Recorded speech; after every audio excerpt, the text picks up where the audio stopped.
Israel yang serang Palestina, Kopassus selamatkan bocah Palestina, TNI unggul banyak dari Zionis. Pasukan khusus akan kami laksanakan. Saya mohon doanya agar operasi ini bisa berjalan dengan lancar. Dukungan-dukungan untuk operasi sudah kita kirim secara bertahap. Kejahatan atas penduduk yang tidak berdosa. Saat bandingkan militer Indonesia dengan Israel yang dalam sebulan ini menyerang Palestina, ternyata tak kalah. Kekuatan militer Indonesia memiliki banyak keunggulan dibandingkan dengan militer negeri Zionis itu. Hanya kalah beberapa item saja. Hal itu tentu menarik melihat fakta bahwa militer Israel yang akhir-akhir ini terus mengganggu ketentraman Palestina. Sudah 5 hari agresi ke wilayah jalur Gaza, 2 rudal dijatuhkan oleh pihak Israel. Saya terus mengikuti dan juga saya sudah mendapatkan laporan situasi terkini. Saya juga telah memerintahkan Panglima TNI untuk mengambil tindakan tegas.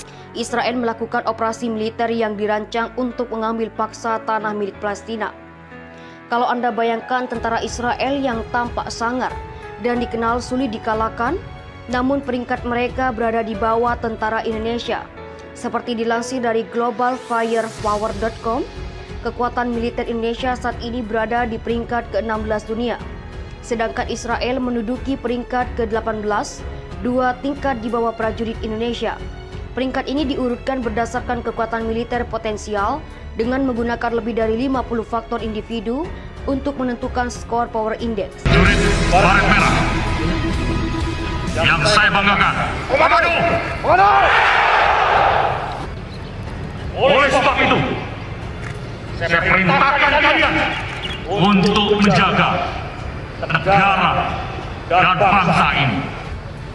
Berani, tegar, dan berhasil. Komando! Dalam hal ini, Power Index menyoroti kekuatan militer, keuangan, logistik, dan geografi negara. Dalam hal peringkat kekuatan militer dunia, Israel sendiri selama ini selalu kalah dari Indonesia. Ada beberapa faktor yang membuat kekuatan militer kita jauh lebih unggul dibandingkan Israel. Pertama, karena Indonesia adalah negara besar dengan populasi penduduknya mencapai 260.580.739 jiwa. Sedangkan Israel hanyalah negara kecil dengan jumlah penduduk sebanyak 8.299.706 jiwa. Negara dengan populasi besar akan mendapat keuntungan ketika berada dalam situasi genting. Karena kekuatan militer negara tersebut akan bertambah seiring bermunculnya militer sukarelawan, tentu saja ini membuat militer Israel tak akan mampu menandingi kekuatan Indonesia. Tidak hanya itu, Indonesia juga menang dalam jumlah personel militer yang mencapai 975.750 termasuk tentara aktif dan personel cadangan. Militer Indonesia ternyata pernah memukul mundur militer Israel. Anggota TNI dari Kopassus juga pernah menyelamatkan seorang bocah Palestina dari Israel. A few moments later. Sementara Israel hanya memiliki 615 personel militer aktif dan personel cadangan. Indonesia dengan luas wilayah daratan mencapai 1.904.569 km persegi dan luas lautan 21.579 km persegi juga menjadi hal yang menguntungkan. Dengan wilayah yang sangat luas membuat pasukan musuh kesulitan meluncurkan serangan secara bersama-sama di semua titik perbatasan. Bayangkan perbedaannya dengan Israel yang luas daratannya hanya 20.770 km persegi tanpa wilayah laut, tentunya menjadi lebih mudah dikepung bila terjadi peperangan. Namun negeri Zionis ini tetap menang dalam hal aset militer, meskipun kekuatan Indonesia lebih unggul dibandingkan Israel. Karena negara sekecil Israel saja memiliki 596 pesawat tempur, termasuk helikopter, 2.760 tank, dan 6 kapal selam. Sementara Indonesia hanya punya 478 unit pesawat tempur militer, termasuk helikopter, dan 418 tank serta 3 kapal selam. Pukul mundur pasukan Israel. Tetapi kekuatan militer Indonesia juga bukan cuma embel-embel nama TNI pernah disorot dunia karena berhasil menggagalkan perang Israel dan Lebanon. Melansir kontan.co.id, prajurit TNI yang tergabung dalam kontingen Garuda atau United Nations Interim Force in Lebanon atau UNIFIL bahkan tidak perlu mengangkat senjata. Secara cerdik, prajurit TNI memukul mundur tank Merkava Israel bendera PBB ketika tank Merkava mengarahkan moncongnya dan pasukan Lebanon berusaha menghalau perbatasan. Prajurit TNI itu juga dengan sengaja menggantungkan senjata di belakang, tanda peringatan perdamaian. Pasukan TNI berhasil meredakan ketegangan dengan melakukan negosiasi cerdik. Selamatkan bocah Palestina. Tidak hanya kali itu saja, pasukan Indonesia juga pernah secara heroik membebaskan bocah Lebanon usia 15 tahun yang ditahan tentara Zionis Israel. Kisah itu disampaikan dalam buku Kopassus untuk Indonesia dilansir sosok.id. Saat itu personel UNIFIL dari Indonesia, Batalion atau Indobat bernama Mayor Yuda Erlangga dari Kopassus yang tergabung dalam kontingen Garuda. Mayor Yuda dalam tugasnya pernah melakukan diplomasi dengan militer Israel yang menangkap bocah 15 tahun. Bocah yang masih di bawah umur itu ditangkap karena melempari batu di perbatasan Israel. Sebagai pasukan perdamaian, Mayor Yuda dan rekannya melakukan dialog selama 4 jam sampai tentara Israel setuju untuk membebaskan bocah iseng tersebut. Meski saat melakukan negosiasi tentara Israel selalu menodongkan senjata, namun pasukan Garuda tak gentar. Mereka pun berhasil menyelamatkan anak tersebut tanpa pertumpahan darah. Peringkat ini diurutkan berdasarkan kekuatan militer potensial dengan menggunakan lebih dari 50 faktor individu untuk menentukan skor Power Index. Dalam hal ini, Power Index menyoroti kekuatan militer, keuangan, logistik, dan geografi negara.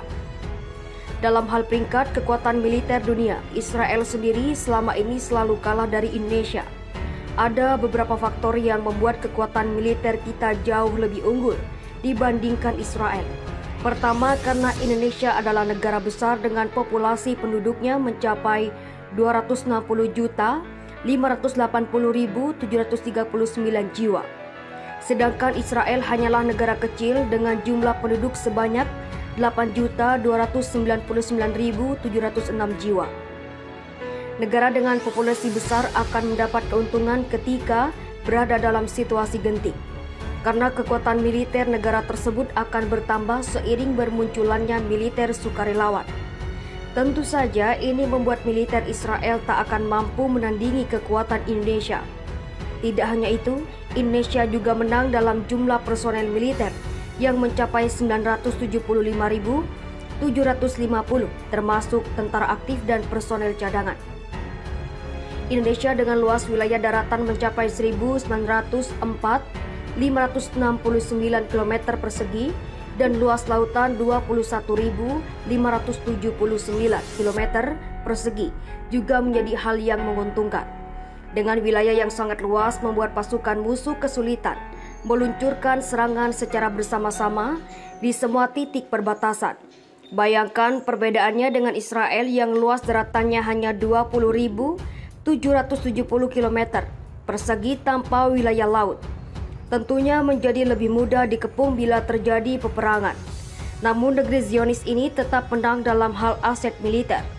Meskipun kekuatan Indonesia lebih unggul dibandingkan Israel, karena negara sekecil Israel saja memiliki 596 pesawat tempur, termasuk helikopter, 2.760 tank, dan 6 kapal selam. Sementara Indonesia hanya memiliki 478 unit pesawat tempur militer, termasuk helikopter dan 418 tank, serta 3 kapal selam. TNI pukul mundur pasukan Israel. Tetapi kekuatan militer Indonesia juga bukan cuma embel-embel. Nama TNI pernah disorot dunia karena berhasil menggagalkan perang Israel dan Lebanon. Melansir kontan.co.id, prajurit TNI yang tergabung dalam kontingen Garuda atau United Nations Interim Force in Lebanon atau UNIFIL bahkan tidak perlu mengangkat senjata. Secara cerdik, prajurit TNI memukul mundur tank Merkava Israel yang menerobos perbatasan Lebanon saat latihan militer. Seorang prajurit TNI dengan tenangnya mengibarkan bendera PBB ketika tank Merkava mengarahkan moncongnya dan pasukan Lebanon berusaha menghalau perbatasan.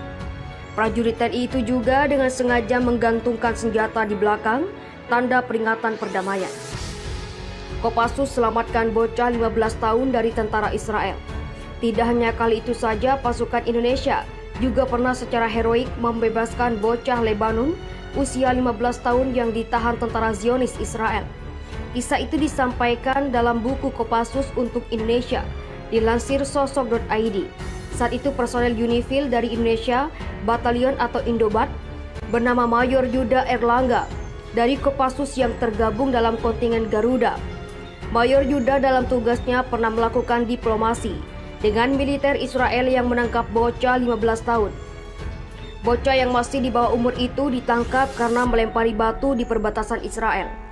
Sebagai pasukan perdamaian, Mayor Yuda dan rekannya melakukan dialog selama 4 jam sampai tentara Israel setuju untuk membebaskan bocah iseng tersebut.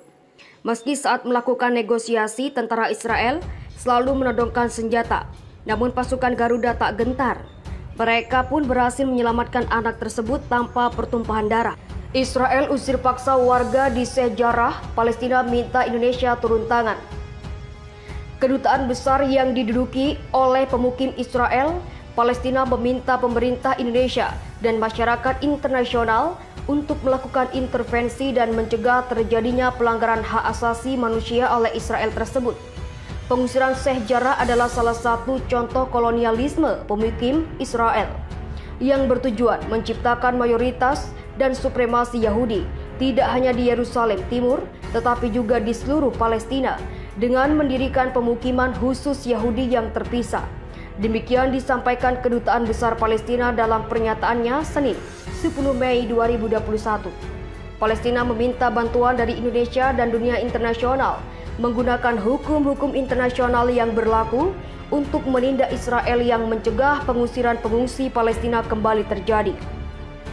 Kami memohon pemerintah Indonesia dan semua pendukung Palestina yang merdeka untuk turut campur tangan dan mengaktifkan mekanisme hukum internasional dan hukum kemanusiaan untuk membuat Israel mempertanggungjawabkan pelanggaran yang terus-menerus terhadap warga sipil Palestina dan jamaah di Masjid Al-Aqsa. Lanjut pernyataan itu, komunitas internasional harus mengambil langkah yang diperlukan untuk menghentikan pelanggaran hak asasi manusia dan kejahatan perang yang dilakukan Israel. Sheikh Jarrah adalah rumah bagi 2.800 pengungsi Palestina yang dari rumah asal mereka selama peristiwa Nakba pada 1948, pada 1956, perjanjian antara Yordania dan Badan Pengungsi Palestina atau PBB, UNRWA, menjanjikan perumahan dan tanah bagi para warga Palestina tersebut di Sheikh Jarrah. Keluarga para pengungsi itu semestinya menerima sertifikat kepemilikan setelah 3 tahun, tetapi hal itu tidak pernah terjadi karena Israel menduduki Yerusalem Timur sebelum sertifikat kepemilikan itu terwujud. Pengusiran di Sheikh Jarrah telah memicu bentrokan di Yerusalem, menyebabkan ratusan orang terluka. Ketegangan antara Israel dan Palestina yang meningkat di Yerusalem telah menimbulkan kekhawatiran akan konflik yang lebih serius, mendorong PBB meminta semua pihak menahan diri. Di San Francisco, Vika Ratanapakde, perempuan asal Thailand, berusia 84 tahun, meninggal dunia pada 31 Januari lalu setelah seorang penyerang berlari ke arahnya dan memukulnya sehingga jatuh ke trotoar. Keesokan harinya, di kawasan Chinatown di Oakland, seorang laki-laki berusia 91 tahun didorong hingga jatuh oleh seorang penyerang yang kini menghadapi 3 tuduhan serangan berbeda. Eddie Zhang, pendiri New Breed Foundation, mengatakan hal terburuk yang dilakukan satu pihak terhadap pihak lain adalah mengadu domba satu sama lain. Kita juga perlu meminta pertanggungjawaban sistem dan pemerintah terhadap kegagalan mereka menangani supremasi kulit putih dan rasisme sistemik yang terus melanggengkan anti warga kulit hitam dan anti Asia dan menggunakan kami sebagai kendaraan. Tetapi benar-benar berupaya menciptakan peluang terjadinya keterlibatan dan pemulihan lintas budaya, ujarnya. Direktur SB Alliance for Sustainable Economy (EBESI), Saabir Loket, mengatakan saat ini saudara-saudari dan tetangga kami yang berasal dari Asia mengalami kepedihan. Akar penyebab kejahatan dan aksi kekerasan ini sebenarnya karena kurangnya sumber daya. Demonstran di Chinatown mengatakan kebencian dan aksi kekerasan terhadap warga Asia telah terjadi selama beberapa bulan ini dan harus ditangani. Saya telah melihat semua hal yang terjadi di media sosial, serangan terhadap warga lansia, melihat mereka luka-luka, melihat mereka dirampok, sungguh menjijikkan melihat semua insiden ini. Saya jadi bertanya, mengapa tidak ada yang dilakukan untuk mengatasinya, ujar aktivis komunitas Amerika Keturunan Asia Jojo Au.